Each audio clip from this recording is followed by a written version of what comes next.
Mobile masala వారి 3 ముక్కల్లో చెప్పాలంటేలో భైరవం. వారాహి అమ్మవారి ఆలయానికి 1000 కోట్లు విలువ చేసేటువంటి భూములు, వాటిపై మంత్రి గారి కన్నుపడ్డాలు.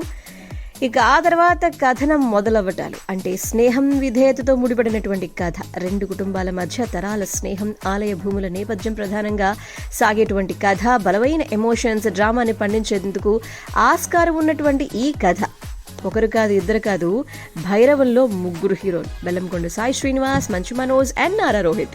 మరి మొబైల్ మసాలా వారి 3 ముక్కల్లో చెప్పాలంటేలో ఈ 3 కలిసి పండించినటువంటి ఈ అద్భుతమైన కథ నచ్చిందంటారా? ఎలా ఉందో తెలుసుకుందాం. నంబర్ 1, డైరెక్టర్ మాస్ ఎంటర్టైనర్ ఇచ్చేశారు.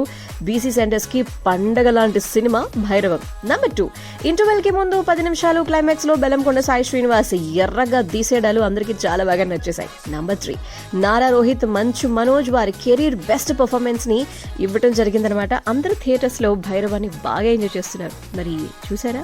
మీ కమెంట్ ని మాతో షేర్ చేసుకోండి. మీకు సినిమా ఎలా అనిపించిందో, ఎంత నచ్చిందో మీ రివ్యూని మాతో పంచుకోండి.